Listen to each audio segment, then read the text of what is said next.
ಚರ್ಚೆ ಮಾಡುವಂಥದ್ದು ಮತ್ತು ನಾವು ಖರ್ಚು ಮಾಡೋಕೆ ರೆಡಿಯಾಗುವಂಥದ್ದು. ಈಗಾಗಲೇ ದಿ ರೆಸಿಸ್ಟೆನ್ಸ್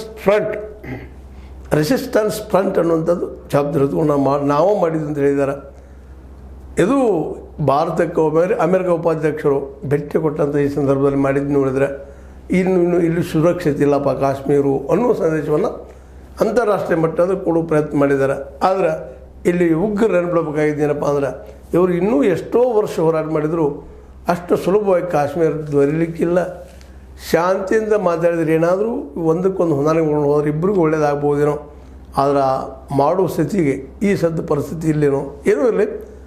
ಈ ದಾಳಿ ಪಾಪ ಪ್ರವಾಸಿಗರ ಮೇಲೆ ಆಗಿದ್ದ ಆ ಪ್ರವಾಸಿಗರ ನೋವಿನೊಂದಿಗೆ ನಮ್ಮೆಲ್ಲರ ನೋವದ ದುಃಖದ. ಯಾಕಂದ್ರೆ ಈ ಒಂದು ಪ್ರವಾಸ ಆ ಮಿನಿ ಕಾಶ್ಮೀರ ಅದಕ್ಕೆ ನಾವು ಸ್ವಿಟ್ಜರ್ಲೆಂಡ್ ಅಂತ ಕರಿತೀವಿ.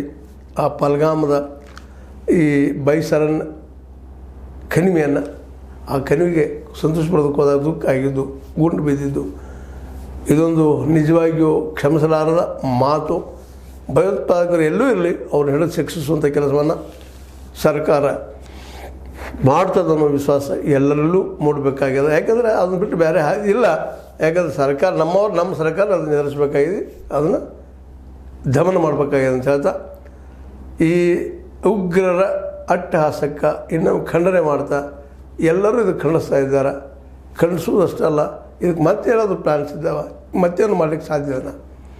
ಯಾಕಂದರೆ ಶಾಂತಿ ನೆಲೆಸಿದಷ್ಟ ಈ ಎರಡೂ ದೇಶಗಳು ಉತ್ತಮ ಅನ್ನುವಂಥ ಮಾತನ್ನು ನೆನಪಿಟ್ಟುಕೊಂಡು ಇವತ್ತು ಪಾಕಿಸ್ತಾನದಲ್ಲಿ ಭಾರತದಲ್ಲಿ ಇಬ್ಬರು ಮಾತುಕತೆ ಮೂಲಕ ಎಷ್ಟೋ ವಿಷಯಗಳನ್ನು ಬಗೆಹರಿಸ್ಕೊಂಡ್ರೆ ಒಳ್ಳೆಯದು ಅಂತ ಹೇಳ್ತಾ ಇಂಥ ಉಗ್ರರಿಗೆ ಮಾತುಕತೆಗಿಂತಲೂ ಶಿಕ್ಷಣ ಅನಿವಾರ್ಯ ಮತ್ತು ಅವಶ್ಯ ಅಂತ ಹೇಳ್ತಾ ಇವತ್ತಿನ ನೋವಿನ ಸಂಕಟದ ಅವ್ರ ಸಂಕಟದ ನಮ್ಮ ಸಂಕಟವನ್ನು ಜೋಡಿಸ್ತಾ ಇಂಥ ಘಟನೆ ಆಗದಿರಲಿ ಅಂತೇಳಿ ಮತ್ತೊಮ್ಮೆ ಆಶಿಸ್ತಾ H16 ನ್ಯೂಸ್ ಅರ್ಥಾತ್ ಹೇ ಸೀತಾರಾಮ್ ಇದು ಸತ್ಯದ ಕೈಗಡೆ ವಂದನೆಗಳು.